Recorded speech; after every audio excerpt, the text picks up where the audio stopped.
बहुत ज़्यादा ना समझ में आने वाला टॉपिक स्टूडेंट्स को लगता है, उसको हमने पढ़ना स्टार्ट किया था। हम कला और संस्कृति की बातें कर रहे थे। हमने हरियाणा के बहुत सारे इंपॉर्टेंट मंदिर पढ़ लिए थे। उसके बाद मैंने कहा था कि मस्जिद और गुरुद्वारे दो सेम मंदिर जैसे हैं, उनको बीच में पढ़ेंगे।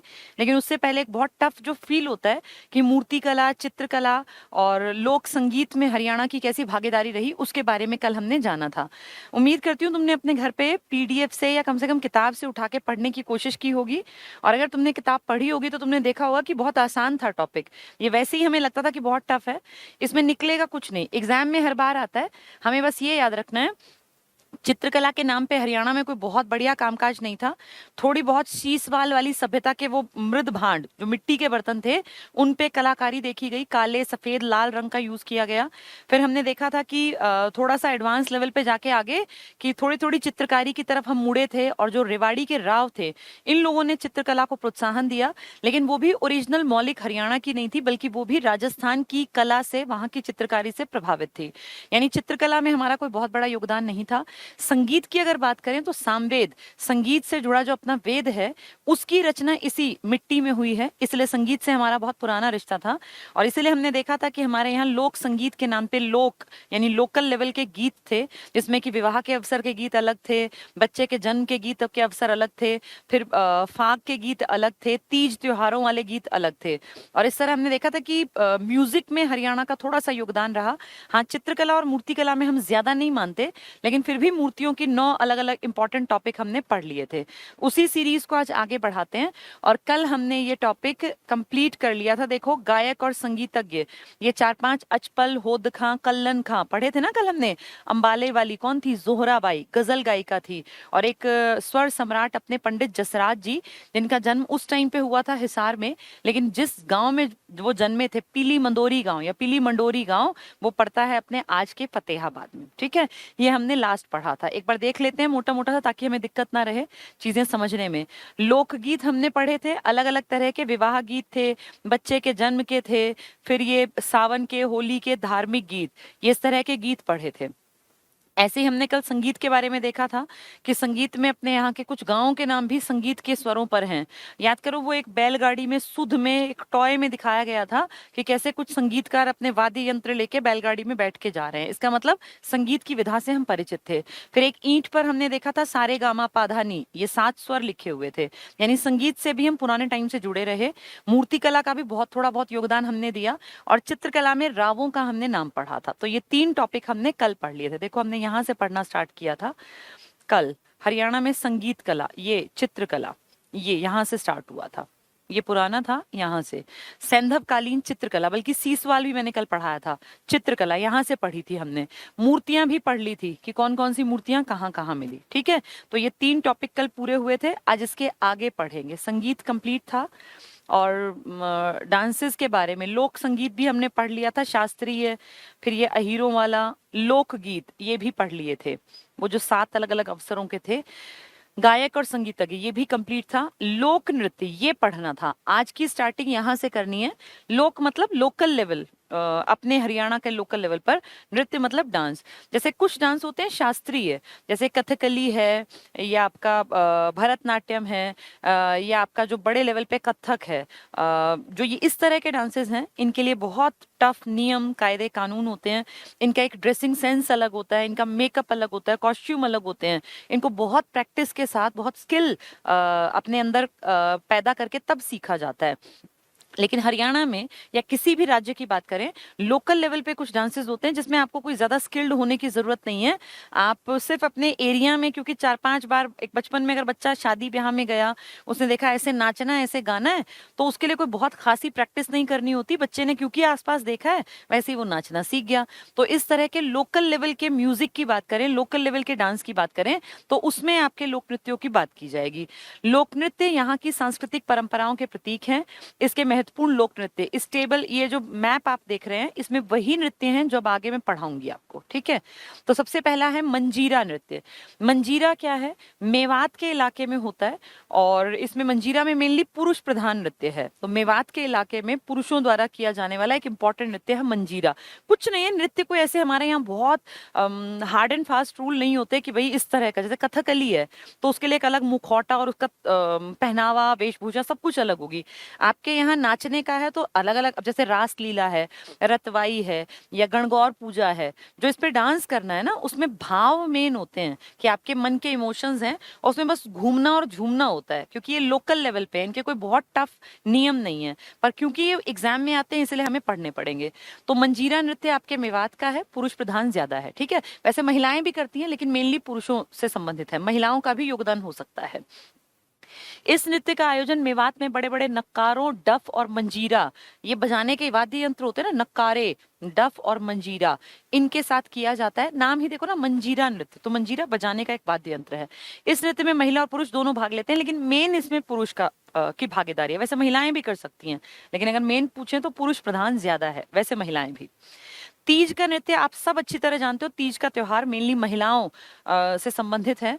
और जब ये बारिश का मौसम होता है सावन के महीने में, तो तीज का त्योहार मनाया जाता है। आज भी गांव में तीज के इस त्योहार पर मेला डालते हैं और गांव की जो बहुएं हैं, बेटियां हैं, वो सज संवर के और अपना जो है तीज के त्योहार को मनाते हैं। तो तीज बेसिकली आपके रक्षाबंधन के हेर फेर में आने वाला त्योहार है।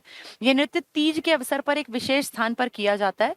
इस अवसर पर स्त्रियां सुंदर सुंदर परिधान धारण करती हैं, कलरफुल ड्रेसेस, क्योंकि मौसम उस टाइप का होता है, और नृत्य और गायन का आयोजन करती हैं। तो तीज आप सभी जानते हैं महिला प्रधान है, ठीक है। रास नृत्य, अब रास और रास लीला जब भी आएगा तो आपको पता है कृष्ण की बात करेंगे, और कृष्ण से संबंध है हमारे ब्रिज वाले इलाके का। तो ब्रिज से लगता है आपकी दक्षिण की बेल्ट, यानी आपका जो ये फरीदाबाद के नीचे वाला हिस्सा है ना, पलवल वाला, ये पूरा इस पे प्रभाव। याद करो, वंचारी दाऊ जी का मंदिर है ना, रेवती, रेवतवाड़ी, जो राजा रेवत ये जो थे ना रेवाड़ी के आसपास के राजा, इनकी बेटी से शादी हुई, तो ये दक्षिण की बेल्ट में होता होगा। रास नृत्य, इस नृत्य का संबंध भगवान श्री कृष्ण की रास लीलाओं से है। ये मुख्यतः दो रूपों में किया जाता है। एक है तांडव। तांडव आप जानते हैं ना, भगवान शिव जब गुस्से में आ जाते थे तो वो तांडव नृत्य करते थे। तांडव थोड़ा भयंकर टाइप का नृत्य था, तो उसी का नाम इसको दिया गया कि अगर दो हिस्सों में बांटे तो एक लास्या है और एक तांडव है। तांडव पुरुष वाला है, लास्या महिला वाला, ठीक है। तो ये दो रूपों में किया जाता है रास नृत्य। तांडव पुरुष प्रधान है, शिवजी से याद कर लो, और लास्या महिला प्रधान है। रास नृत्य राज्य के होडल पलवल, होडल पलवल का ही तो हिस्सा है, और बलरामगढ़ आदि क्षेत्रों में अधिक प्रसिद्ध है। जहां रास की बात आएगी आपको श्री कृष्ण याद करने हैं, और श्री कृष्ण है तो बलराम का नाम आएगा ही आएगा। तो बलरामगढ़, जिसको आप कहते हैं बल्लभगढ़, यानी फरीदाबाद का हिस्सा, और ये पूरी जो बेल्ट है ना फरीदाबाद के आसपास वाली, पलवल, फरीदाबाद, होडल, हथीन वाली, इसमें रास लीला। और रास नृत्य दो तरह का है, एक तांडव जिसमें पुरुष प्रधान है, एक लास्या जो स्त्री प्रधान है, ठीक है। तीज बेसिकली महिलाओं का था, और मंजीरा मेन पुरुष है, लेकिन महिलाएं भी उस नृत्य को कर सकती हैं, ठीक है। नेक्स्ट देखें रसिया। अब देखो, रास और रसिया एक जैसे हैं, ये भी भगवान श्री कृष्ण का है और उसी बेल्ट में होता होगा, कॉमन सेंस है, रास और रसिया एक जैसे शब्द हैं। इस नृत्य का संबंध ब्रज की श्री कृष्ण लीलाओं से है, इसीलिए इस नृत्य का संबंध राज्य से लगे हुए ब्रज क्षेत्र में, पलवल, होडल, बलरामगढ़, सेम ही तो है रास और रसिया, कोई डिफरेंस नहीं है ज्यादा, आदि से होता है। इसमें थाली बजाते हैं, ढोलक बजाते हैं, वाद्य यंत्रों का प्रयोग करते हैं। तो जैसा रास था ऐसा ही रसिया है।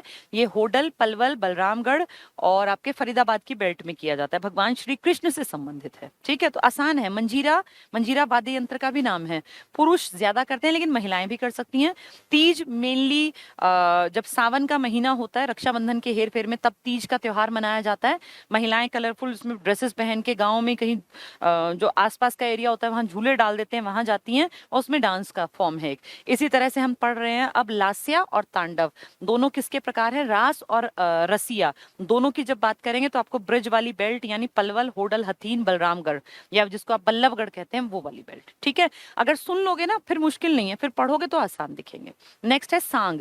सांग आप अच्छी तरह जानते हो, स्वांग जिसको कहते हैं, यही हमारा सांग है।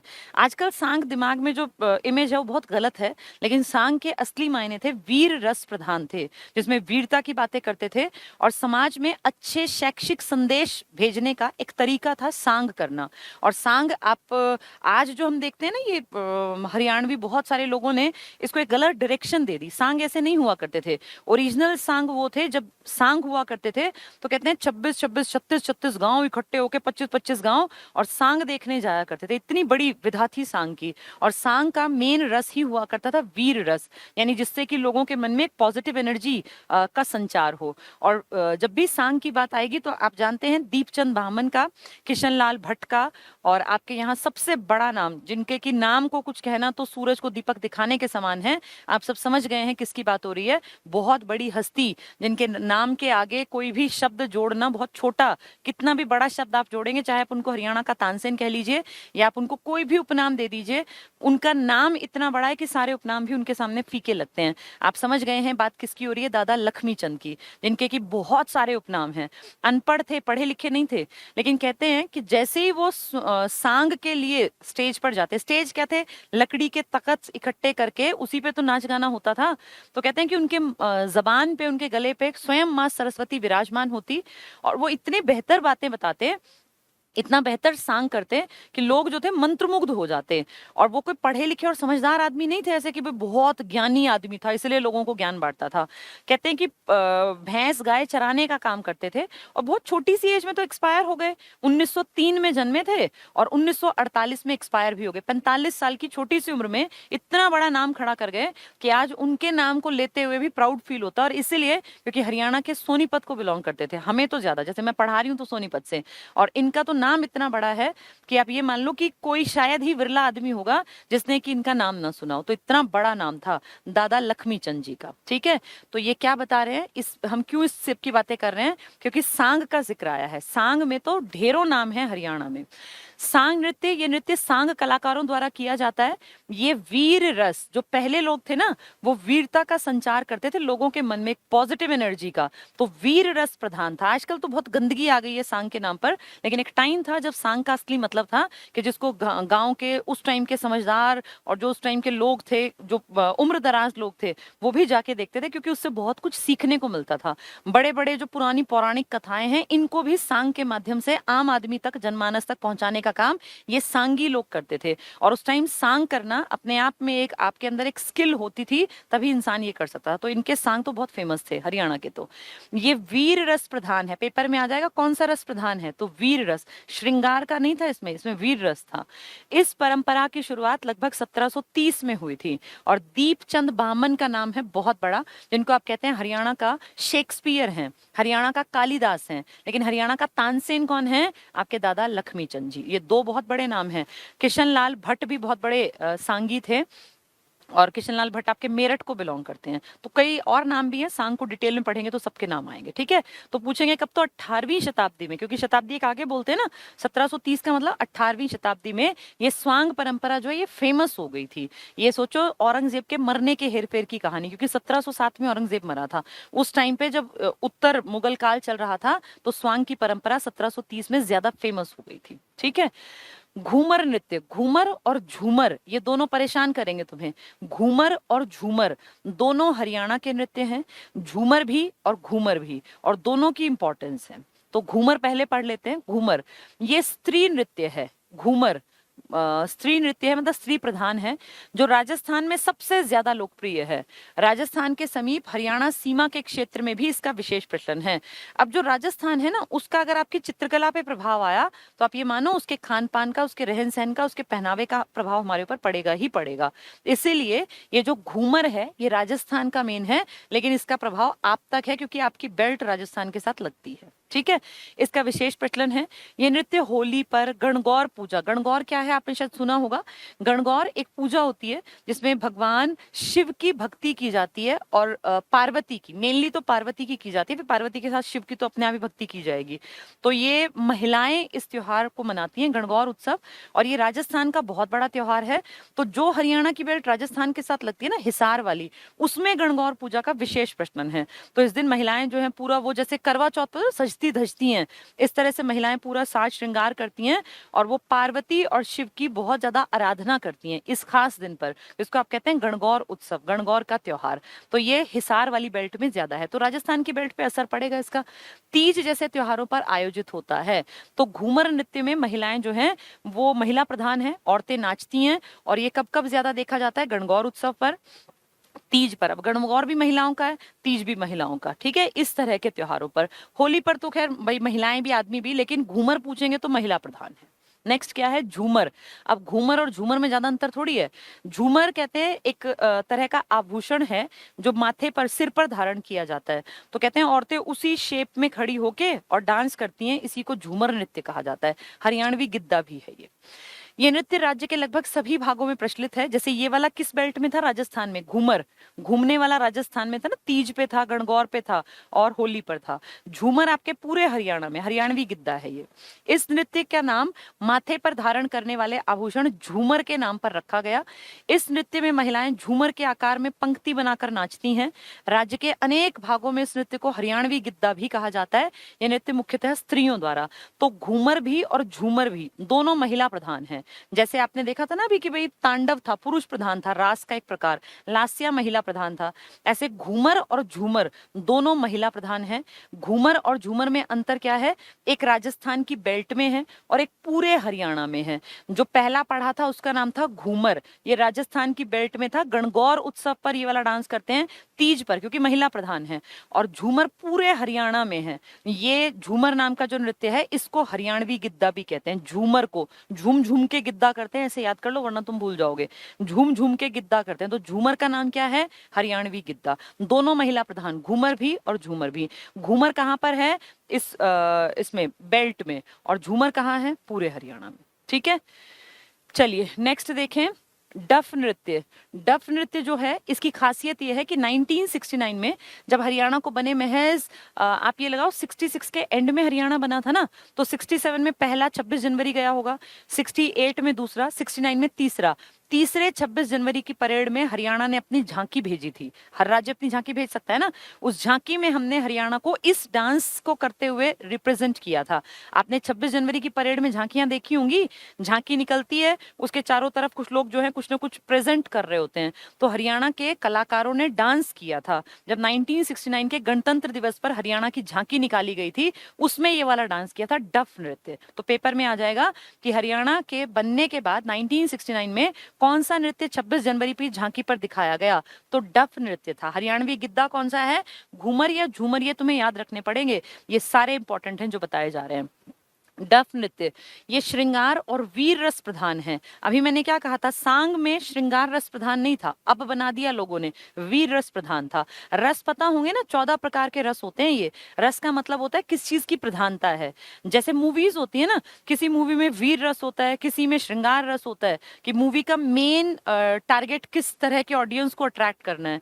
तो इस तरह से इनमें भी डफ नृत्य में श्रृंगार रस भी है, यानी ब्यूटी की बात भी करते हैं, और वीर रस भी है, वीरता की बात भी करते हैं। सांग बेसिकली वीर रस पर प्रधान थे।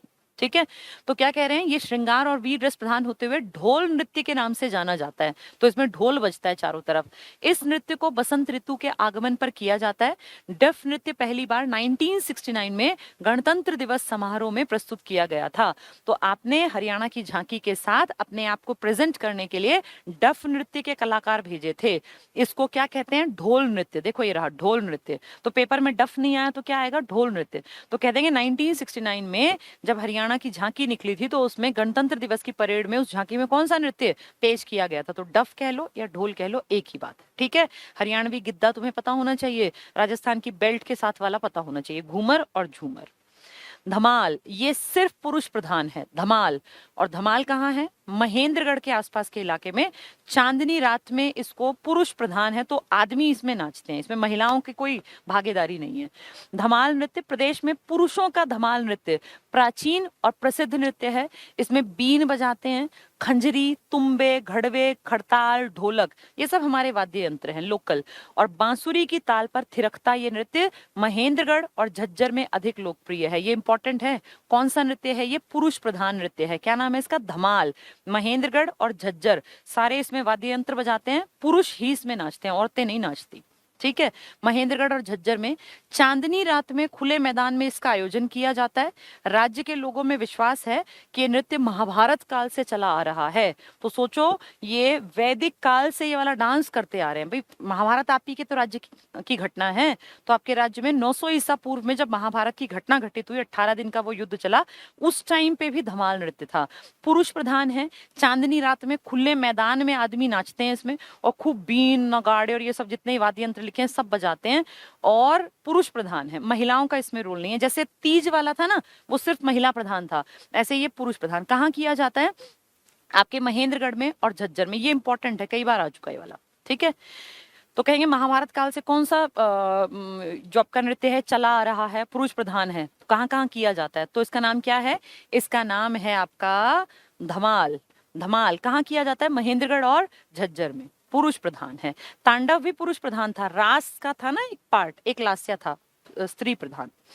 छठी नृत्य। छठी आपको पता है, लड़के के जन्म, जब पुत्र जन्म होता है घर में, तो उसके जब वो छठे दिन उसके जन्म को हो जाते हैं, तो उस दिन ऐसी मान्यता है, गांव में लोग मानते हैं, आज भी हरियाणा में ये मान्यता है कि छठे दिन बच्चे की किस्मत लिखने के लिए भगवान स्वयं आते हैं, जिसको बेमाता बोल देते हैं हम लोकल भाषा में, और कहते हैं कि उस रात अगर उस बच्चे की दादी और माँ जागती हो और वो पूरी रात प्रेयर करें कि भगवान इस बच्चे की किस्मत अच्छी लिखना, इस बच्चे को किस्मत का धनी बनाना, तो कहते हैं उसकी किस्मत अच्छी लिखती जाती है। इसीलिए हमारे यहाँ प्रचलन है कि छठी की रात में, कि भाई छठी, अब ऐसे बैठे बैठे तो नींद आएगी इंसान को, तो कहते हैं कि फंक्शन ऑर्गेनाइज कर लो, गाओ बजाओ, जिससे कि आधी रात तक आप लोग उठे रह सको, और उस दौरान जब भगवान स्वयं आके उसकी किस्मत लिखेंगे, तो घर में अगर अच्छा माहौल होगा, पॉजिटिव एनर्जी होगी, तो बच्चे की किस्मत भी अच्छी लिखी जाएगी। ये मान्यता है हमारी। तो वही है ये छठी नृत्य। इस नृत्य का आयोजन प्रदेश में शिशु के जन्म, मेनली लड़कों के लिए मनाया जाता है, कि छठे दिन स्त्रियों द्वारा रात्रि में किया जाता है। इस समारोह के अंत में उबले चने और गेहूं बांटे जाते हैं, जिसको हम बाकली बोल देते हैं ना लोकल भाषा में, बाकली, कहीं कहीं बकली भी लिखा है। तो हमारे यहाँ ये ट्रेंड है कि छठी पर बेटे के जन्म के अवसर पर रात में लंबे टाइम तक दादी और माँ की ये ड्यूटी होती है कि उनको उस दिन जल्दी नहीं सोना होता, तो अब नींद ना आए इसके लिए एक आयोजन कर देते हैं, जिसमें आस पड़ोस की औरतें आती हैं, थोड़ा नाच गाना होता है, इसी को छठी कह दिया जाता है। नेक्स्ट है घोड़ी नृत्य। बहुत बार आ चुका एग्जाम में। घोड़ी नृत्य भी आपने सुना होगा। शादी ब्याह के अवसर पर रंगीन गत्ते का, जैसे किताब के गत्ते होते थे ना, उनको लेके और उस पे घोड़ी के मुखौटे जैसा चित्र बनाते हैं और फिर उसको पहन के उसका डांस करते हैं, तो इसको बोलते हैं घोड़ी नृत्य। ठीक है। तो इस नृत्य का आयोजन प्रमुख रूप से विवाह के अवसर पर, रोज नहीं नाचना होता घोड़ी की तरह, तो घोड़ी नृत्य बेसिकली डांस का फॉर्म है शादी वाले घर में, तो विवाह के अवसरों पर किया जाता है। ये नृत्य व्यावसायिक अवसरों पर भी किया जाता है। इस नृत्य में गत्ते और रंगीन कागज से बनाया हुआ घोड़े का मुखौटा प्रयोग किया जाता है। इसको घोड़ा नृत्य का ही दूसरा रूप है। तो घोड़ी नृत्य को ही घोड़ा नृत्य भी कहते हैं। जैसे था ना अभी हम लोग पढ़ रहे थे, डफ का एक और नाम था ढोल नृत्य, ऐसे ही इसका नाम है। ठीक है। अगला है फाग। फाग तो आप समझ ही गए होंगे, होली से पहले जो आता है, 14-15 दिन पहले, जो 2 हफ्ते पहले मनाते हैं, फाग नृत्य, तो रंगों के त्योहार से संबंधित है। इस नृत्य का आयोजन राज्य में होली के अवसर पर किया जाता है। फाग नृत्य महिलाओं और पुरुषों दोनों द्वारा, भाई होली है तो सभी एंजॉयमेंट ले सकते हैं, इसलिए महिलाएं भी और पुरुष भी। लास्या किसका था? रास महिला प्रधान, और तांडव पुरुष प्रधान। कौन सा पुरुष प्रधान था और चांदनी रात में खुले मैदान में नाच सकते थे आदमी, और वो महाभारत काल से चला आ रहा था? ये आपको याद करना पड़ेगा, धमाल। मंजीरा नृत्य याद करो, मंजीरा, जिसमें कि मंजीरा बजता था। मेन तो पुरुष था लेकिन स्त्रियां भी कर सकती थी। तीज मेनली स्त्रियों का था। गणगौर उत्सव पर महिलाएं अलग से त्योहार मनाती थी और डांस करती थी राजस्थान की बेल्ट में। फिर एक हमने पढ़ा था 1969 में। सब आपको आने चाहिए, अब सुन लिया ना, अब इनको पढ़ोगे फिर आसान दिखेंगे। ठीक है। फाग नृत्य। लूर नृत्य क्या है? ये कहते हैं लूर नृत्य सिर्फ महिलाएं करती हैं, और ये जो अपना ये है ना बांगर वाला इलाका, खादर बांगर, खादर कौन सी? यमुना की बेल्ट जो हर साल नहीं मिटती, और बांगर जो आप ये मान लीजिए मध्य हरियाणा का पश्चिमी हिस्सा है, यानी राजस्थान की बेल्ट को हम लोग अपने यहाँ लोकल भाषा में बागड़ या बागड़ी कह देते हैं ना, तो उस इलाके में वहां होता है। और इसमें महिला प्रधान नृत्य है। ये पुरुषों को कहते हैं देखना भी नहीं होता, वैसे ऐसी लोकल अपनी मान्यता है ये हमारी। लूर नृत्य, ये नृत्य होली से 2 सप्ताह पहले, जैसे कि कौन सा था अभी फाग, ऐसे ही ये भी आयोजित किया जाता है। इस नृत्य का मूल क्षेत्र बागड़ है। बागड़ हम किसको बोलते हैं? जो पुरानी मिट्टी है खादर वाली से पुरानी, उसको हम बागड़, इसी को हम अपनी लोकल भाषा भाषा में बागड़ या बागड़ी कहते हैं, यही बांगर है। ये नृत्य केवल महिलाओं द्वारा किया जाता है, मतलब महिला प्रधान है। लूर नृत्य जैसे तीज वाला था, तो ये भी इस तरह का, ये फाग के हेरफेर में ही आता है। ये पुरुषों को ये नृत्य देखना मना है। पुरुष प्रधान कौन सा था, अभी हम पढ़ रहे थे जो, वो अकेले खुले मैदान में चांदनी रात में और महेंद्रगढ़ और झज्जर में था। ऐसे ही ये स्त्री प्रधान है, लूर नृत्य स्त्री प्रधान है। ठीक है। खोड़िया, खोड़िया आप सब जानते हैं, लड़के की शादी के अवसर पर जब उनकी बारात चली जाती है घर से, तो पीछे जो घर की बड़ी बूढ़ी महिलाएं हैं वो एक तरह से हंसी ठिठौली के रूप में खोड़िया नृत्य करती हैं। तो उसमें वो लोग फिर लड़के के भविष्य को लेकर भी कुछ इस तरह के, अपनी मौज मस्ती के लिए कुछ इस तरह के कैरेक्टर्स रोल प्ले करते हैं वो। और गाँव में घरों में जो बड़ी बूढ़ी महिलाएं हैं, ये बहुत मतलब एक तरह का एंटरटेनमेंट होता है। ये भी, ये खोड़िया नृत्य है। ये भी आदमियों का नहीं है, महिलाएं ही इसमें ज्यादा इन्वॉल्व होती हैं। ये मध्य हरियाणा का प्रसिद्ध नृत्य है। ये लड़के के विवाह के अवसर पर बारात के जाने के बाद महिलाओं द्वारा किया जाने वाला नृत्य है। तो खोड़िया नृत्य भी लड़के की शादी में जब बारात चली जाती है, तो बहू के आने से पहले जो कई घंटे का टाइम होता है, उसमें ये नृत्य महिला प्रधान है, खोड़िया नृत्य भी। ठीक है। वो घोड़ी नाच भी कब करते हैं, शादी के अवसर पर, और खोड़िया भी कब है, शादी के अवसर पर। नेक्स्ट है रतवाई नृत्य। रतवाई नृत्य ये स्त्री पुरुष सामूहिक रूप से इसको कर सकते हैं, रतवाई नृत्य को। और ये आपके मेवात वाली बेल्ट में, जो पलवल मेवात वाली बेल्ट है ना, इसमें ज्यादा, फिरोजपुर झिरका के आसपास। ये मेवात क्षेत्र का वर्षा ऋतु में स्त्री पुरुषों द्वारा सामूहिक रूप से किया जाने वाला नृत्य है। ये नृत्य मेवात के नूह और फिरोजपुर झिरका के क्षेत्रों में अधिक लोकप्रिय है। तो अभी आप कई नृत्य देख के आए जिसमें कि कोई पुरुष प्रधान था, कोई महिला प्रधान। अब ये पुरुष महिला सामूहिक रूप से एक डांस कर सकते हैं, जिसका नाम क्या है, रतवाई नृत्य। अगर पुरुष प्रधान पूछ लिया तो क्या कहोगे, धमाल, महेंद्रगढ़ और झज्जर वाला। स्त्री प्रधान कहेंगे तो तीज वाला स्त्री प्रधान था। अभी लूर हमने देखा कि सिर्फ स्त्रियां नाचती थी और पुरुष देख भी नहीं सकते थे। और अब हम पढ़ रहे हैं रतवाई, जिसमें कि पुरुष और स्त्री सामूहिक रूप से इसमें डांस में हिस्सा ले सकते हैं। कहाँ है ये, फिरोजपुर झिरका मेवात के आसपास। ठीक है। अगला है खेड़ा नृत्य। खेड़ा दुख में, गम में डांस किया जाता है, इसको खेड़ा भी लिख देते हैं, बीच में आधा ड। खेड़ा या खेड़ा नृत्य घर में किसी बुजुर्ग की डेथ हो जाने पर, जैसे राजस्थान में भी ये कल्चर है, वहां पे भी ना किसी बुजुर्ग, घर में बड़े बुजुर्ग की डेथ हो जाने पर तो वहां पे डांस किया जाता है। वो कोई मस्ती भरा डांस नहीं, वो दुख का, गम का डांस है। उसी तरह का हमारे यहाँ है जींद के आसपास वाली बेल्ट में। ये नृत्य शोक का, शोक मतलब दुख, एक होता है शौक डबल मात्रा हॉबी, एक होता है शोक एक मात्रा वाला यानी दुख, शोक या गम में किया जाता है। यह नृत्य परिवार में बुजुर्ग की मृत्यु के समय किया जाता है। खेड़ा नृत्य आपके जींद, नरवाना तो इसी का हिस्सा, कैथल और करनाल आदि बांगर क्षेत्रों में अत्यधिक प्रचलित है। तो खेड़ा या खेड नृत्य किसी घर में बहुत बड़ी उम्र के बड़े बूढ़े बुजुर्ग की डेथ होने पर ये जींद वाली बेल्ट में ज्यादा देखने में आता है। ठीक है। खेड़ा या खेड जो भी वो लिख देंगे। कौन से में महिला पुरुष दोनों सामूहिक रूप से नृत्य कर सकते हैं, रतवाई में। कौन सा पुरुष प्रधान था, धमाल। महिला प्रधान कौन सा था, लास्या। लूर क्या था, महिला प्रधान। ये बार बार पढ़ोगे ना तब याद होंगे। ठीक है। अगला है गोगा नृत्य और छड़ी नृत्य। आपने गुगा नवमी सुना होगा, घर में क्या बताओ, गुगा नवमी है, उसकी पूजा करते हैं। गोगा पीर क्या है, गोगा पीर ना ऐसे कहते हैं कि आपके यहाँ जब पृथ्वीराज चौहान वगैरह का टाइम था ना, उस टाइम पर, यानी 12वीं 13वीं शताब्दी के आसपास, कहीं कहीं लिखा है 14वीं 15वीं, तो इस तरह से ये जब राजा महाराजा थे उस टाइम पर ये एक राजस्थान के लोकल राजा थे, छोटे से एरिया के, और इनका प्रभाव हरियाणा तक था। कहते हैं कि ये जब जन्मे थे तो उसमें भगवानों के किसी वरदान के कारण इनका जन्म हुआ था। और उसमें ना गूगल जो खाने की चीज भी होती है, वो इनकी माता जी ने क्योंकि प्रसाद के रूप में ग्रहण किया था, उसके बाद इनका जन्म हुआ था, तो इनके नाम को गोगा या गुगा नवमी के नाम से जाना जाता है। और गोगा पीर इनका नाम पड़ गया। कहीं कहीं इनका नाम मंडलिक, राजा मंडलिक भी लिखा हुआ है। कहते हैं ये जिस घोड़े पर बैठते थे उसका रंग नीला था, नीले रंग का घोड़ा था, और ये हाथ में हमेशा भाला ग्रहण करके रखते थे, तो इनका हथियार जो था वो भाला था। और कहते हैं कि स्नेक गॉड है ये, यानी नाग जो है ना, नाग, उनका दमन किया था इन्होंने। तो कोई नाग क्यों दमन किया था, इसके पीछे बहुत सारी लोक कथाएं हैं। ऐसा माना जाता है कि राजस्थान में गायों को चराने लोग ले जाते थे, क्योंकि आपने देखा अब भी राजस्थानी देखो कितनी कितनी गाय लेके आते हैं, तो उन गायों के झुंड कहीं कहीं चरते रहते। तो ऐसा कई बार हुआ कि वहां सांप निकल आए और गायों को काट गए और कई गाय मर गई।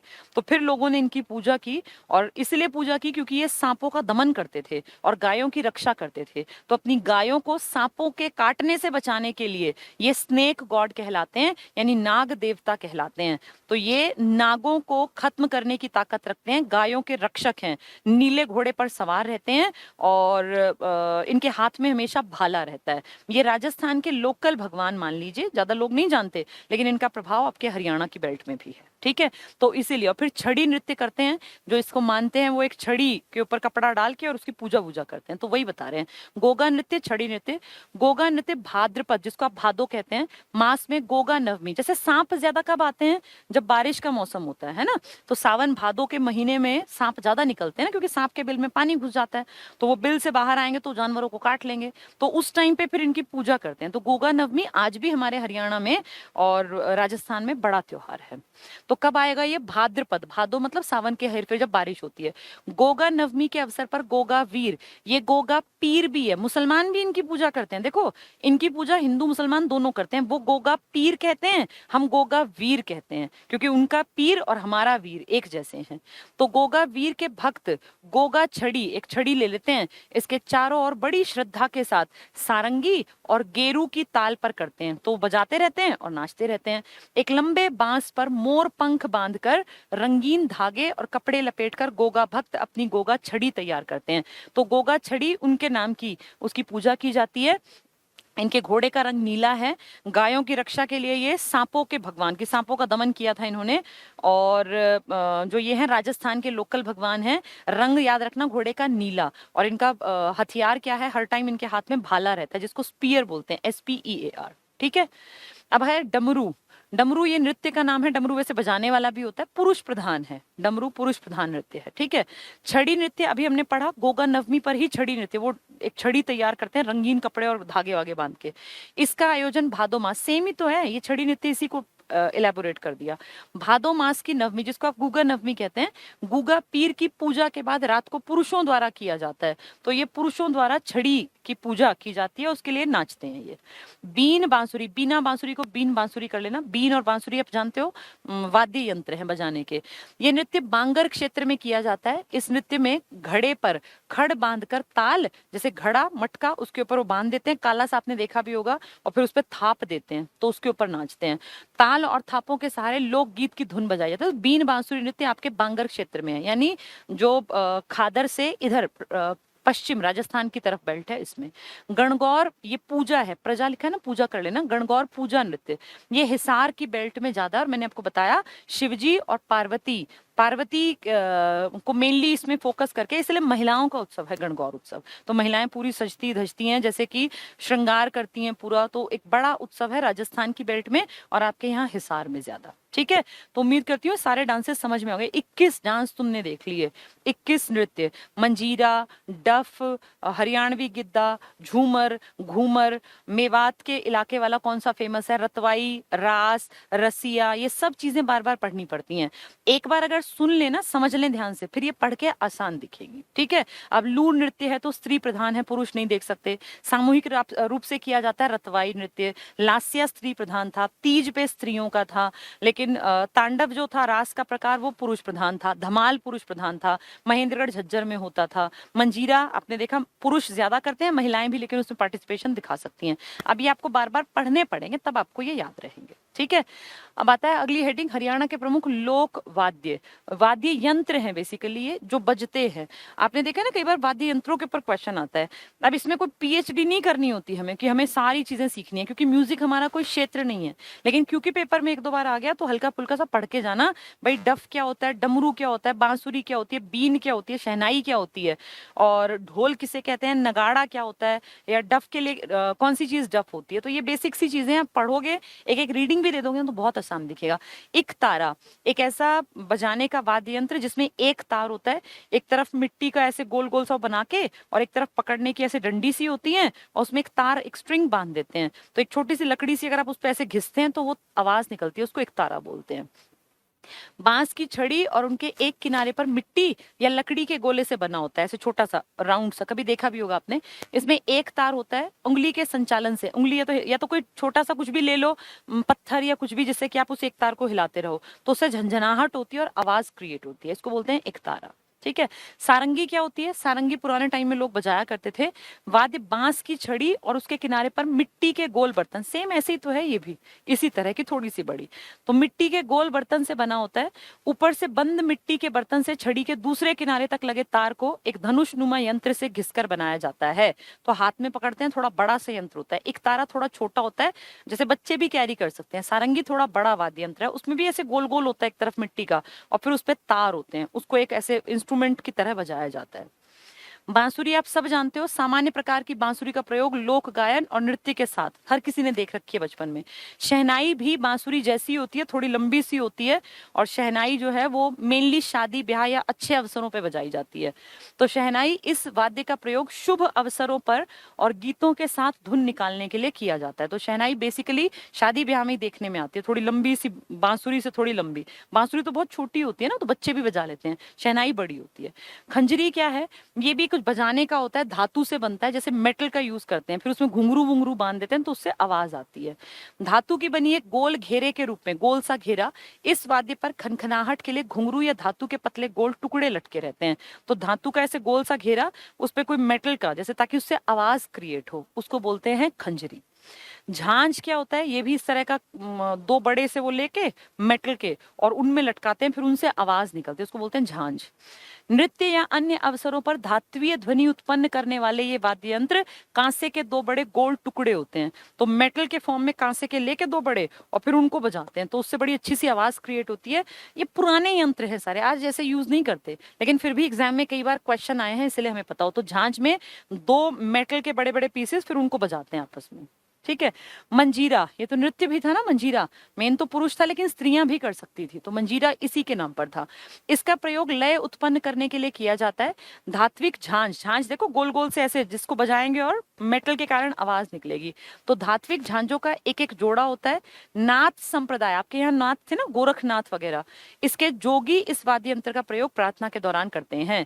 तो नाथ संप्रदाय के जो जोगी हैं, वो जब भगवान की पूजा करते हैं तो वो मंजीरा बजाते हैं। मंजीरा धातु से बने हुए ऐसे गोल गोल से आकार के, जैसे कि झांझ थे, इसी तरह के है ये। ठीक है।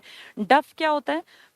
डफ होता है, डफ और डपली सुने होंगे ना आपने, ऐसे गोल सी परात या प्लेट के आकार का, उसके ऊपर खाल का उसको कवर कर देते हैं, फिर उसको बजाते हैं, उसको बोलते हैं डफ। तो थाल के आकार का खाल से मढ़ा हुआ ऐसे एक थाली समझ लो, गहरी सी, उसके ऊपर ऐसे जैसे ढोलक नहीं होती, तो ढोलक में जो साइड में बजाने वाला, जहां पे इंसान हाथ मारता है और आवाज होती है, वो खाल ही तो मढ़ी होती है। इसी तरह से ये थाली के आकार का होता है, खाल से मढ़ा हुआ वाद्य यंत्र है। बाएं हाथ और बाएं कंधे, मतलब लेफ्ट हाथ और लेफ्ट कंधे पर रख के उसको बजाते हैं, उस पर बीट करते हैं, तो उससे आवाज क्रिएट होती है, इसको बोलते हैं डफ। तो बाएं हाथ और बाएं कंधे से पकड़कर दाएं हाथ से, जैसे डफली होती है ना, इस तरह का। कभी कभी इसे जांघ पर रखकर दोनों हाथों से भी बजाया जाता है। धमाल नृत्य, जो कि पुरुष प्रधान था, याद करो धमाल नृत्य पुरुष प्रधान था ना, धमाल, चांदनी रात में, खुले में, महेंद्रगढ़ और झज्जर में, तो वही वाला, इसका प्रयोग महत्वपूर्ण है। तो ये डफ जो है, ये एक थाल को आप इमेजिन कर लीजिए, उसके ऊपर खाल मढ़ दी गई है, और उसको फिर कंधे और हाथ का सहारा लेके और उल्टे हाथ पे रख के उसको सीधे हाथ से थाप देते हैं, तो उससे आवाज क्रिएट होती है। और ये किस में ज्यादा यूज होता है? महेंद्रगढ़ और झज्जर में। कौन से डांस में यूज करते हैं इसका? धमाल, जो कि पुरुष प्रधान हम पढ़ के आए हैं अभी। नेक्स्ट है नगाड़ा। नगाड़ा आपने खूब देख रखे होंगे, टीवी में बहुत बार दिखते हैं। बहुत बड़े बड़े से ऐसे आधे आधे से ढोल टाइप होते हैं, ऐसे नीचे रखे हुए, ऊपर उनके खाल होती है, खाल से मढ़ा हुआ, और फिर उसको बड़े बड़े वो लेके बजाने के उसको बजाते हैं, तो उसको नगाड़ा बोलते हैं। नीचे उसमें बहुत बड़ा सिस्टम होता है। ये बड़े आकार का एक और से खाल से मढ़ा हुआ वाद्य है। इसे जमीन पर रखकर बड़े जोर जोर से बजाया जाता है। इसके जैसे पुरानी मूवीज में राजाओं की कोई बात बताने के लिए नगाड़ा बजता था, तो वो क्या करते थे कि वहां एक बड़ा सा नगाड़ा लेके उस पर ढम ढम ढम बजाते थे कि सुनो सुनो सुनो, फिर लोग आते थे कि भाई राजा ने क्या घोषणा की है, वो नगाड़े थे। तो क्या कह रहे हैं? बड़े आकार का एक तरफ से खाल ऊपर जो जो बजेगा ना, वो खाल से मढ़ा हुआ, जमीन पर रखकर बड़े जोर जोर से बजाया जाता है। इसके बड़े आकार के कारण इसके नीचे छोटे छोटे पहिए लगा दिए जाते हैं, जिससे इसे लाना और ले जाना आसान हो जाता है। मंजीरा नृत्य, अभी मंजीरा पढ़ा था ना हमने, पुरुष भी और महिलाएं दोनों कर सकते थे। मंजीरा नृत्य में इसका प्रयोग महत्वपूर्ण है। इसे नक्कारा भी कहा जाता है। तो नक्कारा ही नगाड़ा है। नगाड़ा भारी भरकम होता है, नीचे छोटे छोटे टायर या पहिए लगाते हैं। इसमें ऊपर की तरफ एक तरफ खाल, बाकी पूरा ऐसे आधा ढोल टाइप, और इसको तेज तेज बजाया जाता है। ठीक है। झिल क्या होता है? नगाड़े का छोटा रूप, थोड़े छोटे से। तो झिल आप मान लीजिए आधी टाइप की ढोलक है, वो भारी भरकम है। ये नगाड़े का छोटा रूप है, नगाड़े के साथ ही लयबद्धता से बजाया जाता है, साइड में रखते हैं। ये हमेशा नगाड़े के बाईं ओर, मतलब लेफ्ट साइड में। तो जहां नगाड़ा बजेगा उसके साइड में सेम छोटा उसका रूप रखा होगा बाईं तरफ, उसको क्या बोलते हैं? झिल। तो इसका ही छोटा रूप है, नगाड़े का छोटा रूप है झिल। वो बजेगा, दोनों की लय ताल एक साथ बजानी है। ठीक है। ताशे कहते हैं ना भाई, ढोल ताशे बज रहे हैं, तो ताशा भी एक वाद्य यंत्र है। कैसा होता है ये? मिट्टी या लकड़ी का बना परात के आकार, अभी एक थाल के आकार का था ना, अब ये परात थोड़ा और बड़ा था, नहीं वो थाल के आकार का, फिर उसको यहाँ रख के बजाते थे। ऐसे ही ये परात के आकार का है, थोड़ा सा बड़ा है, और एक और से मढ़ा हुआ। नीचे से तो सॉलिड कुछ होता है, ऊपर से खाल लगा देते हैं, तो एक और से मढ़ा हुआ। इसे तो छोटी और पतली तीलियों से बजाया जाता है। तो आप इसको इमेजिन करो, परात जैसी कोई चीज, नीचे से तो पूरा सॉलिड है, ऊपर उसके ऐसे खाल से मढ़ दिया, और फिर उसको बजाते हैं। जैसे नॉर्मल कोई भी चीज, उससे साउंड क्रिएट होती है, क्योंकि बीच में वैक्यूम होता है ना, इसीलिए। दो छोटी और पतली तीलियों से, तीली मतलब समझे? तुमने गांव में ढोल देखा होगा ना, शादी ब्याह में ढोल बजते हैं, तो उस ढोल में क्या होता है? वो छोटी छोटी स्टिक नहीं लिए होते वो लड़के जो बजाते रहते हैं, बहुत पतली सी तीलियां सी होती हैं, और उससे कितनी बढ़िया बीट बजाते हैं। तो वही तो है ये ऐसे ही बजाते हैं, बस ये परात के आकार का है, तो नीचे रखा है। उन तीलियों से जब बजाते हैं तो बहुत अच्छी धुन निकलती है। क्यों? क्योंकि वो खाल और जो नीचे सपोर्ट है उसके बीच में जो हवा है, उसके कारण वो साउंड क्रिएट होती है। ये ताशे होते हैं, तो ढोल ताशे बजते हैं शादी ब्याह में। डेरू, डमरू हम जानते हैं ना, डमरू। डमरू आप सबने बचपन में वो शौकिया सबने बजा भी रखा होगा खरीद के। तो डमरू का बड़ा रूप है डेरू। डमरू का बड़ा रूप है, इसका प्रयोग भी डमरू की तरह। तो डमरू आप सबने देखा है कैसे बजता है। डमरू ये सामान्य आकार का डमरू होता है, लकड़ी और खाल से मढ़ा होता है। दोनों तरफ इसके देखा ना कैसी खाल सी होती है, बीच में वो ऐसे पकड़ने का पतला सा, और उसमें फिर वो टक टक टक, बच्चे बड़ा खुश होकर उसको खरीदते हैं, तो वो डमरू है। ये खाल से मढ़ा होता है, दोनों तरफ लकड़ी और खाल से। इसका प्रयोग मदारियों द्वारा, आज भी गाँव में तो बहुत बार ऐसा होता है, बंदर बंदरिया का नाच दिखाते हैं मदारी, तो वो डमरू बजाते हैं। डमरू का ही एक रूप क्या था? डफ। ये डेरू, डेरू और ये डफ तो वो बजाने वाली परात और वो तब थे, प्लेट वाला, थाली वाला। घड़ा या घड़वा, ये सबने देख रखा है। घड़ा और घड़वा, जब घड़े के ऊपर वो काला सा एक कपड़ा बांध लेते हैं खाल टाइप में, और उसको जो ले ताल देते हैं वो, तो वो होता है घड़वा या घड़ा। ये मिट्टी का सामान्य लेकिन मजबूत घड़ा होता है, जिसे चिकना कर लय और ताल के साथ बजाया जाता है। लोक गीतों में घड़ा बजाने का विशेष महत्व है। ठीक है, तो बहुत आपने कॉमन देखा भी होगा। बीन भी आप खूब जानते हैं, बीन बांसुरी हमने पढ़ा भी है, नृत्य है। तो बीन क्या है? लोकगीत और लोक नृत्यों में धुन निकालने के लिए इसका प्रयोग किया जाता है। इसको फूंक मारकर बजाया जाने वाला स्वर वाद्य है। तो फूंक मारते हैं तभी तो बीन में से आवाज आएगी, शहनाई में भी फूंक से आवाज आती है। बांसुरी, बीन बांसुरी शहनाई एक जैसी ही है तीनों ये। ठीक है। नेक्स्ट है दो तारा। जैसे एक तारा क्या था? मिट्टी थी ना एक साइड गोल गोल, फिर ऐसे पकड़ने का था, फिर एक तार था, इसमें दो तार लगा दिए, तो इसका नाम क्या बन गया? दो तारा। ठीक है। इसमें दो तार यंत्र होते हैं, उसमें एक था, इसमें दो हैं। ढोल तो आप सबको पता है, कोई बताने की जरूरत नहीं है। बड़े आकार का होता है, लकड़ी की छोटी और मजबूत तीली से बजाया जाता है। देखा है ना, ढोल वाले तो छोटी छोटी पतली पतली स्टिक लेके उसको बजाते रहते हैं, तीलियां। ढोलक भी आप जानते हो, ढोल से छोटी होती है, घरों में ढोलक बजती है। शंख सबसे पुराना वाद्य यंत्र है। जब इंसान ने ढोलक और ये सब बनाया ना, उन सबसे पहले नेचर में उसको शंख पड़ा मिला, और शंख में जैसे ही उसने फूंक मारी तो शंख से उसकी आवाज क्रिएट हुई। शंख में आप जानते हैं कि अगर फूंक मारते हैं तो आवाज निकलती है। ये सबसे पहला वाद्य यंत्र है जो इंसान ने खोजा था, उसके बाद फिर उसने वाद्य यंत्र बनाए। तो शंख मानव का ज्ञात सबसे प्राचीन वाद्य यंत्र है। तो सबसे पहला वाद्य यंत्र जो हमने ढूंढा, पड़ा हुआ मिल गया कहीं भी कोस्टल एरिया में, तो वो शंख था। खरताल क्या होता है? लकड़ी के दो छोटे टुकड़ों पर लगे घुंघरू। आपने देखा भी होगा, लकड़ी के ऐसे रेक्टेंगुलर से दो वो होते हैं, उन पे घुंघरू या कुछ बजने वाली चीज लगी होती है, उसको ऐसे बजाते हैं कीर्तन वगैरह में, उसको बोलते हैं खड़ताल। खड़ ताल भी लिख देते हैं, खड़ताल या खरताल। तो ये बेसिक से ऐसे इंस्ट्रूमेंट हैं जिनका यूज आपने अपने घरों में, शादी ब्याह में, कहीं किसी बच्चे के जन्म के अवसर पर, कभी कहीं किसी के फंक्शन में देखा होगा। ये बेसिक बातें हैं कि एक तारा क्या है, दो तारा क्या है, शंख क्या है, और डफ क्या है, नगाड़ा क्या है, या खरताल क्या है, ढोल किसे कहते हैं, ढोलक क्या है, शंख, बांसुरी, बीन और शहनाई। ये सब बेसिक सी चीजें हैं। आपने पिछले पेपर अगर देखे हैं तो आपने देखा होगा इस तरह के क्वेश्चंस आ जाते हैं। अब तुमने सुन लिया ना, अब तुम इसको पढ़ोगे तो तुम्हें आसान दिखेगा। ठीक है, 2 इंपॉर्टेंट चीजें हमने पढ़ ली। हरियाणा में लोक नाट्य यानी सांग, क्योंकि लोगों के बीच में जो नाटक किए जाते हैं, हमारे यहाँ तो सांग की परंपरा, सांग बेसिकली नाट्य प्रदर्शन ही तो होता है, नाटक ही तो है, थिएटर का एक रूप है हमारे यहाँ का स्वांग। 1730 में कहते हैं इसकी शुरुआत हुई, और इसकी शुरुआत मेरठ के एक थे किशन लाल भट्ट, इन्होंने की थी। लेकिन हरियाणा में आप जिसको श्रेय देंगे वो है दीपचंद बामन। दीपचंद बामन अपने हरियाणा के सोनीपत को बिलोंग करते थे, और दीपचंद बामन का इतना बड़ा योगदान है कि आपने कह दिया ये हरियाणा के शेक्सपियर है। शेक्सपियर तो बहुत बड़े लिटरेचर में जिनका योगदान है ना यूरोप में, वो हैं। आपने अपने किसको, दीपचंद बामन सोनीपत को जो बिलोंग करते हैं, सेहरी खांडा में जिनका जन्म स्थल है, उनको कह दिया ये हरियाणा का शेक्सपियर है, हरियाणा का कालिदास है। आपके हरियाणा में दीपचंद बामन की तरह एक और बड़ा नाम क्या है, दादा लक्ष्मी चंद जी का, जिनको कितने ही उपनाम दिए जाएं, कितनी ही उपाधियां दी जाएं, वो ही कम है। सूर्य कवि कह दिया कि सूरज की तरह दमकने वाला कवि, हरियाणा का तानसेन कह दिया, और इनको हरियाणा की मीरा, पता नहीं कितने उपनामों से इनको नवाजा गया। इतनी छोटी सी उम्र में, कोई पढ़े लिखे थे नहीं कि स्कूल गए हो, कायदे पढ़े हो। कहते हैं गाय भैंस चराते थे, वहीं चराते चराते गाय भैंस, जैसे आपस में लोग बाग भाई दोपहर में बहुत गर्मी में गाय भैंस चर रही हैं तो पेड़ों के नीचे बैठ जाया करते थे, वहीं लोगों के बीच में बैठते बचपन से। तो कुछ बड़े बूढ़ों के साथ जब रहते तो इतना मेच्योरिटी लेवल बढ़ता जाता है, वो कहानियां सुन सुन के इनको भी समझ में आने लग गई। और फिर धीरे धीरे भगवान ने इनको गला अच्छा दिया था, ये उन कहानियों को गीतों के रूप में गाने लग गए। तो जो इनके संगी साथी थे उन्होंने कहा तो बहुत बढ़िया गाता है बच्चा तो। और फिर धीरे धीरे ऐसे बढ़ावा मिलते मिलते मिलते गांव में जब भी इनके में सांग होता, क्योंकि सांग की तो परंपरा थी, तो ये गांव में जाके बैठ जाते, और कहते पूरी रात ये सांग देखते थे। धीरे धीरे इनका अट्रैक्शन हो गया, और ये बहुत एक जैसे होता है ना मन से पसंद करना, कि मैं तो सांग में जो है मेरा एक बेसिक मेरा इंटरेस्ट है, मेरा झुकाव है। और फिर इनका उस तरफ ऐसा एप्टीट्यूड निकला कि घर वालों ने खूब डांटा भी, मना भी किया, लेकिन इनका झुकाव इतना बढ़ता गया, इतना बढ़ता गया, सब काम छोड़ के इनको सिर्फ एक चीज दिखती थी कि कैसे मैं सांग जो है वो सुन सकूं। और फिर वो इंटरेस्ट बढ़ते बढ़ते ऐसा बन गया कि ये खुद स्वांग में एक बहुत बड़ा चमकता हुआ सितारा बन गए। और बहुत सारी चीजें इनके साथ घटित हुई, कुछ लोगों ने इनके खिलाफ भी काम किया, कुछ लोग इनसे चिढ़ने भी लग गए।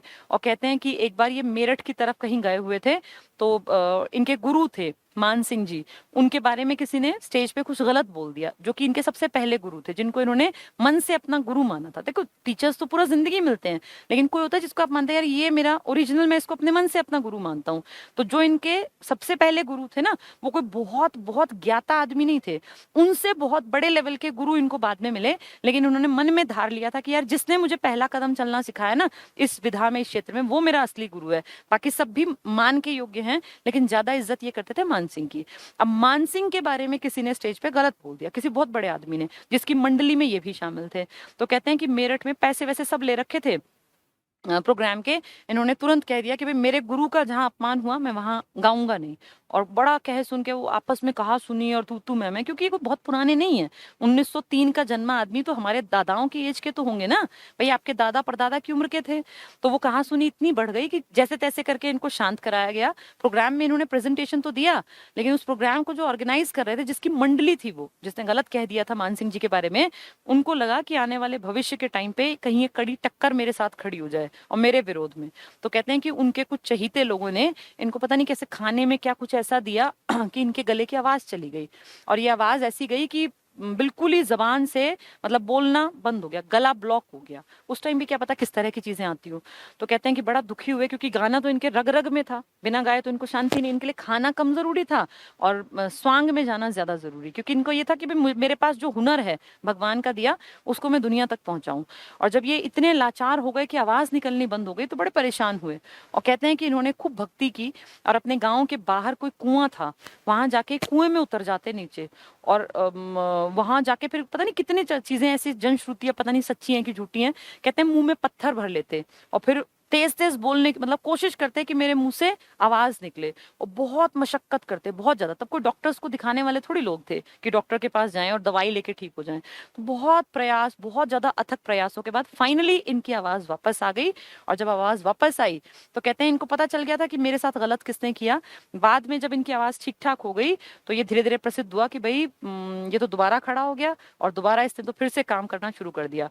तो फिर एक गाँव में जिसने इनके साथ वो गलत हरकत की की थी ताकि इनका जबान खत्म हो जाए, वो सांग करने आया। और कहते हैं इन्होंने उनको ललकारा कि भाई तुम इतने ही बड़े सांगी हो तो आज टक्कर लेते हैं। और दो कैरेक्टर वहां प्ले हुए, एक आदमी का एक औरत का। इन्होंने औरत के कैरेक्टर को प्ले किया और जिसने इनके गुरु की बेइज्जती की थी, बहुत बड़े सांगी थे वो भी, उन्होंने मेहंदीपुर के को बिलोंग करते थे, सोनीपत के ही पास।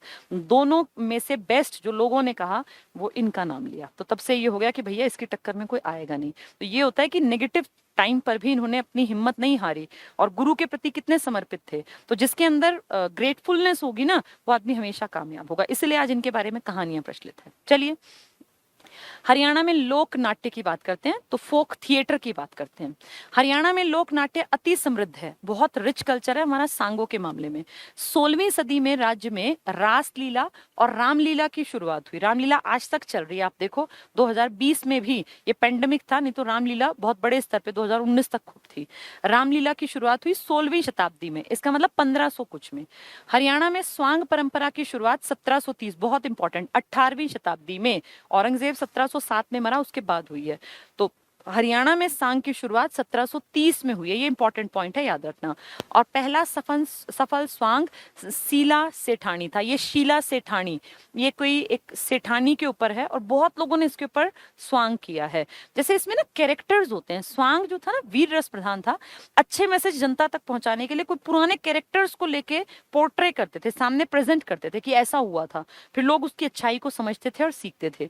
तो ये जो शीला सेठानी लिखा है ना, इसी को शीला सेठानी भी लिख देंगे। ये एक कैरेक्टर है जिसपे ढेर लोगों ने सांग पेश किए, जिनमें से एक आपके अब आगे नाम आएगा। तो पहला सांग जो था, सफल सांग, जिसको लोगों ने पसंद किया, वो क्या था? शीला सेठानी या शीला सेठानी।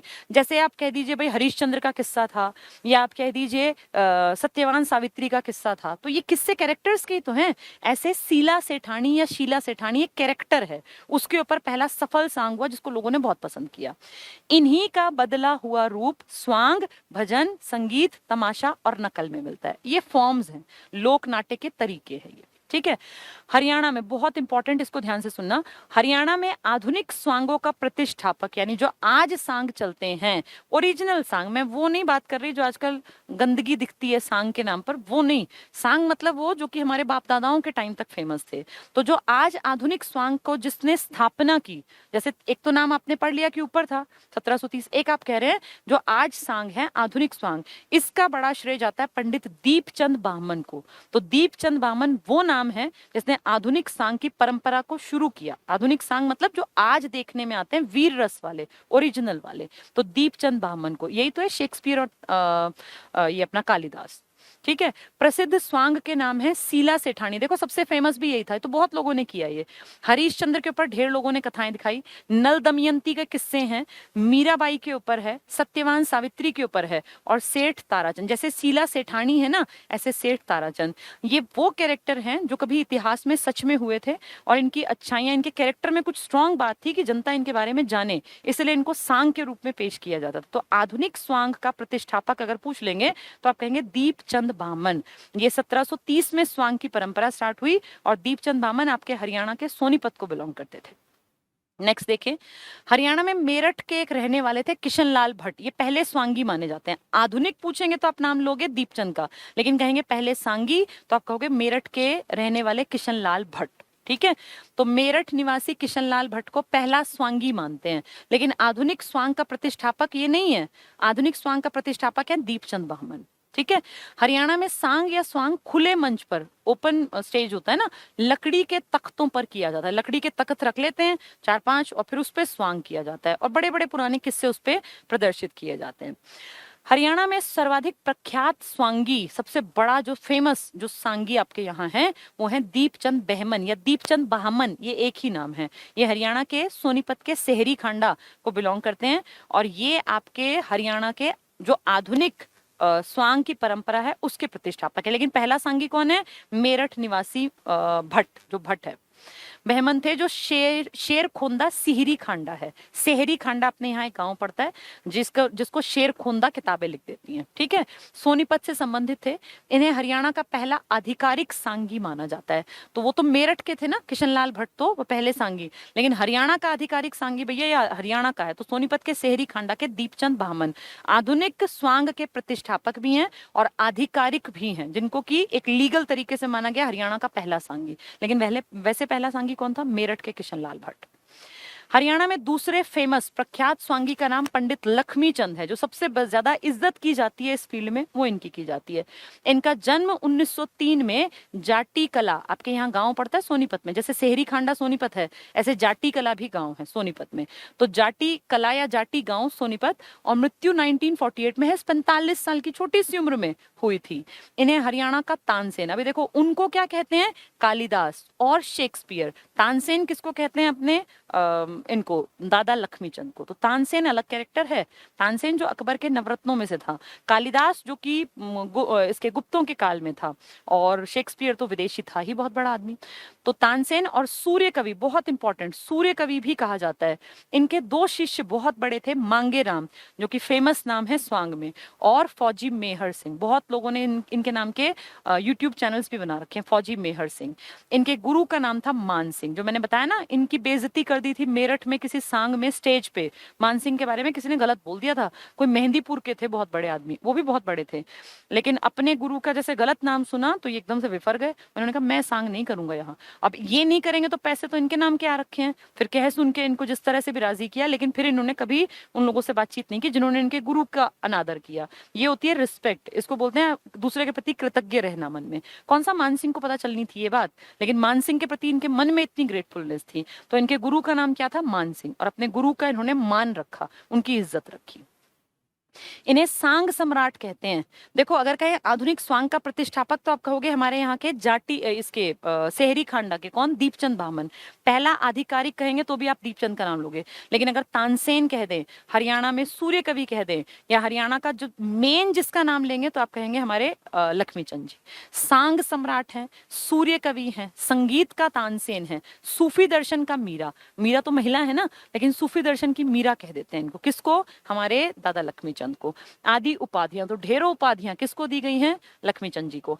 ये अनपढ़ कवि थे, मैंने बताया ना गाय भैंस चराते थे ये, लेकिन सुन सुन के वहां ज्ञान आ गया। एक बार किसी ने कहते हैं पूछा इनसे कि लक्ष्मीचंद जी आप इतना ज्ञान आपको कैसे आया? तो इन्होंने क्या कहा? इन्होंने कहा मुझे भी नहीं पता, मैं तो जब स्टेज पे चढ़ता हूँ ना, मैं कुछ सोचता ही नहीं हूँ, मेरी जबान पे माँ सरस्वती अपने आप बैठ जाती हैं, और भगवान ही जाने कि मैं कैसे गाता हूँ। मैं कुछ नहीं, भाई पढ़ा लिखा तो मैं हूं नहीं कि मैं 4 पन्ने बांच लूं और उनको सुना दूं, मुझे कुछ नहीं आता। मैं यहाँ बैठा हूँ तो मैं तुम जैसा हूँ, मैं कुछ नहीं सोच रहा कि मुझे क्या गाना है, लेकिन जैसे ही मैं स्टेज पे चढ़ता हूँ माँ सरस्वती आके अपने आप मेरी जबान पे विराजमान होती हैं, और उसके बाद जो मेरे मुंह से निकलता है वही लोग पसंद करते हैं। अब ये वैसे सच में अजीब बात है कि एक अनपढ़ आदमी इतना ज्ञानी कैसे हो सकता है। और आज गूगल पे ना हर चीज है, आज टाइम मिले तो गूगल पे ये दादा लक्ष्मीचंद के ना किस्से पढ़ के देखना। इन्होंने सच में वो बातें कही, मैंने इनके पढ़े हैं कई किस्से, क्योंकि अब सुनने को तो मिलेगा नहीं हम लोगों को, और उन किस्सों में लिखी बातें सच में आज 2021 में 20 में तुम देखोगे कि हाँ समाज में ऐसा ही हो रहा है। इन्होंने उस टाइम पर 1948 में तो ये एक्सपायर हो गए हैं, तो आप सोचो आजादी से पहले इनको पता था कि एक ऐसा दौर आएगा जब नार कमाएगी। लिखा है इन्होंने ये बात कि नार कमाएंगी मतलब महिलाएं कमाएंगी, समाज में इतना परिवर्तन आएगा। ऐसा ऐसा जैसा आज आपको समाज दिखता है ना, शहरी व्यवस्था जिसको आज आप कहते हैं, उसकी एक एक बात की सच्चाई इस आदमी को 1945 47 48 में पता थी। इनको कैसे दिखती थी इतनी बातें, ये भगवान जाने। ये कोई पढ़े लिखे आदमी तो थे नहीं, ऐसा तो है नहीं कि इन्होंने यूरोप और इतिहास अमेरिका के उठा के पढ़ लिए। एक अनपढ़ आदमी को इतना ज्ञान कहाँ से आया? तो लोग कहते हैं शायद इनके ऊपर सच में भगवान की कृपा थी, और शायद माँ सरस्वती सच में इनकी जबान पर विराजमान होती थी जब ये स्टेज पे जाते थे। अच्छा उतरते ही फिर इनको कुछ नहीं आता था ज्यादा, तो वो जो ज्ञान था ना वो शायद भगवान की कृपा थी कि इनको बांटना था, और इसीलिए इनको वो सारी चीजें अपने आप आती चली गई।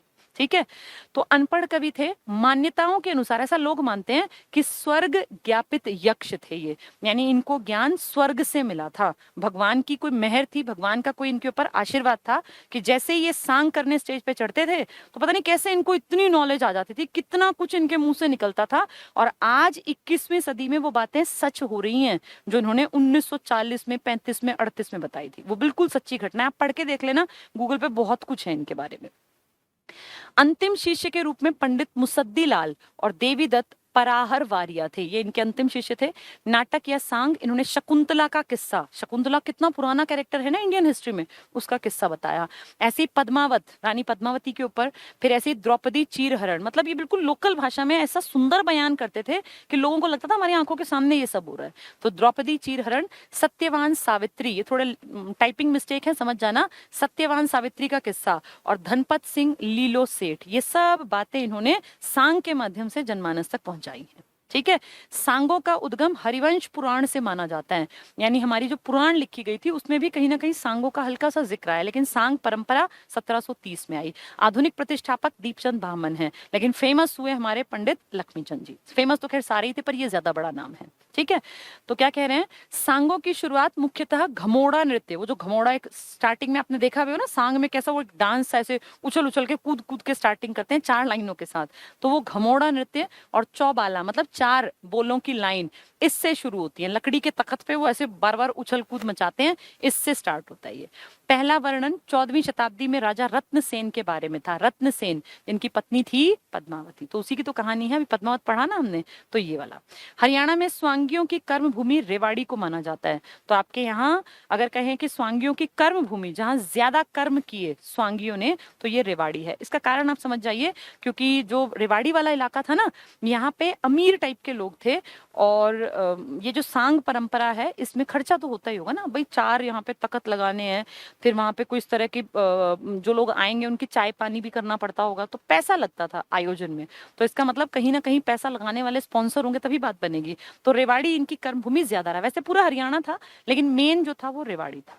अहमद बख्श थानेसरी, इन्होंने सबसे पहले रामायण, देखो नाम देखो अहमद बख्श, सुन के तुम्हें क्या लगा कि मुस्लिम है, लेकिन देखो रामायण का मंचन करवाया था इन्होंने खड़ी बोली में, तो ये बहुत इंपॉर्टेंट है। अहमद बख्श थानेसरी, इन्होंने सबसे पहले रामायण का मंचन कौरवी भाषा में लिखा और गाया। तो रामायण को कौरवी भाषा में लिखने और गाने वाले, क्या नाम है इनका, अहमद बख्श थानेसरी। थानेसर के थे इसलिए थानेसरी, कुरुक्षेत्र में तो पड़ता ही है, ये नाम से मुसलमान हैं, लेकिन देखो इन्होंने रामायण का मंचन किया, तो इससे ये दिखता है कि कितनी एकता थी हिंदू मुसलमानों की। अली बख्श मंडावर अजमेर, इनका संबंध पश्चिमी हरियाणा से था। अली बख्श, इन्होंने भी पद्मावत के ऊपर और कृष्ण लीला, अब जैसे एक कैरेक्टर के ऊपर ढेरों लोगों ने काम किया, जैसे शीला सेठानी पढ़ रहे थे ना, शीला सेठानी, ऐसे पद्मावत के ऊपर ढेर लोगों ने काम किया। नल दमयंती का किस्सा, दुष्यंत का किस्सा, शकुंतला का किस्सा, सब लोगों ने इनके ऊपर काम किया। 19वीं शताब्दी में पंडित नेतराम रोहतक वाले भजन गायक थे, ये छोटे लेवल पे काम कर रहे थे, बाद में लोगों ने कटाक्ष किया, इसकी वजह से वो सांगी बन गए। तो शीला सेठानी, देखो पहला जो फेमस था वो भी यही था। 20वीं शताब्दी में महान सांगी, ये बात कर रहे हैं दीपचंद की, यहाँ नाम लिखना भूल गए वो, दीपचंद। दीपचंद के गुरु का नाम था छज्जू राम। जैसे लक्ष्मीचंद जी के गुरु कौन थे, मांगे राम, उनकी इज्जत के लिए तो उन्होंने वो मना कर दिया था मेरठ में गाने से। इनके गुरु दीपचंद के गुरु कौन थे, छज्जू राम। पेपर में आते हैं गुरुओं के नाम इसलिए पढ़ाए जा रहे हैं। आधुनिक सांग के जनक हरियाणा का शेक्सपियर, तो आधुनिक सांग के जनक या आधुनिक स्वांग के प्रतिष्ठापक हैं दीपचंद ब्राह्मण, जिनका जन्म हुआ है आपके हरियाणा के सोनीपत में, और कहाँ पर, सेहरी खांडा में। हरियाणा के शेक्सपियर भी हैं, हरियाणा के कालिदास भी हैं, और आधुनिक हरियाणा स्वांग के प्रतिष्ठापक भी हैं। नाटक इन्होंने नल दमयंती का किस्सा, सोरठ राजा भोज का किस्सा, हरियाणा का कालिदास भी हैं दीपचंद जी। ठीक है, इनके गुरु हैं छज्जू, छज्जू देखो ये रहा छज्जू राम, और उनके थे मान सिंह। नेक्स्ट है हरदेवा, ये दीपचंद का शिष्य है और फिर इसका एक बेटा होगा। तो हरदेवा गोरड़ के हैं, ये गांव के रोहतक के, ये दीपचंद का शिष्य था। दीपचंद ब्राह्मण जो कि हरियाणा के शेक्सपियर हैं। बाजे भगत ये इसका शिष्य था। तो सिसाना सोनीपत के हैं बाजे भगत, बहुत बड़ा नाम है। हरदेवा के शिष्य थे, इनका नाटक है ज्ञानी चोर और जमाल फत्ता। ज्ञानी चोर आप सबने सुना हुआ है, हमने पर्यटन में ज्ञानी चोर की बावली पढ़ी थी, याद हो अगर तुम्हें, महम में रोहतक में ज्ञानी चोर की बावली सूदो कलाल ने बनवाई थी ना, तो जहांगीर के टाइम में, तो वही ज्ञानी चोर, उनके ऊपर सिसाना गांव सोनीपत में पड़ता है सिसाना, यहाँ के बाजे भगत हैं। बाजे भगत किसका शिष्य है, इस हरदेवा का। हरदेवा किसके शिष्य हैं, दीपचंद ब्राह्मण के। ठीक है, तो दीपचंद ब्राह्मण शेक्सपियर भी है, कालिदास भी है, सोनीपत के सेहरी खांडा में जन्मे हैं। उनके गुरु का नाम है छज्जू राम। और मानसिंह किसके गुरु हैं, अपने सूर्य कवि के यानी लक्ष्मीचंद जी के। मांगेराम, सिसाना, सोनीपत लक्ष्मी चंद के शिष्य हैं। अब देखो मांगेराम अभी पढ़ के आए हम, और जाट मेहर सिंह, ये दो शिष्य फेमस आदमी हैं दोनों, मांगेराम भी और मेहर सिंह भी। किसके शिष्य हैं ये हैं सूर्य कवि के शिष्य, यानी अपने लक्ष्मी चंद जी के।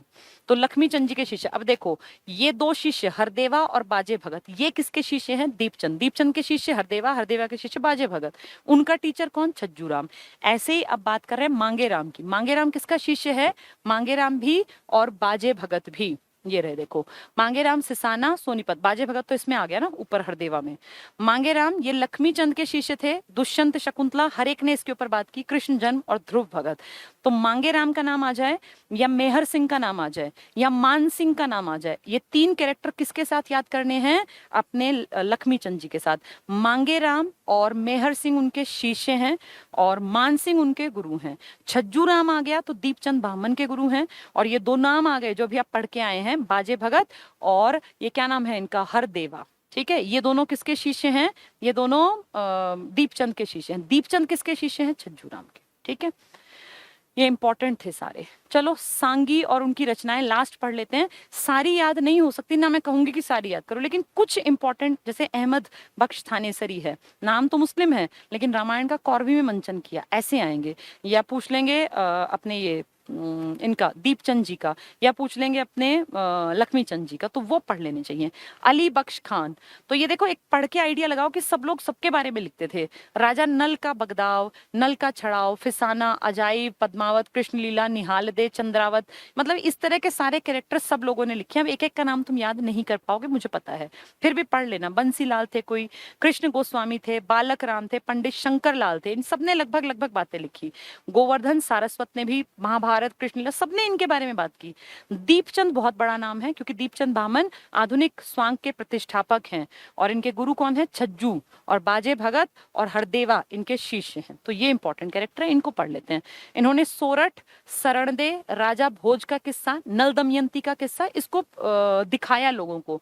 और महाराजा हरिश्चंद्र इंपॉर्टेंट है। और ये जो ज्ञानी चोर है, ये ज्ञानी चोर है, वही ज्ञानी चोर। तो इन सबके कैरेक्टर्स के ऊपर दीपचंद ने स्वांग पेश किए।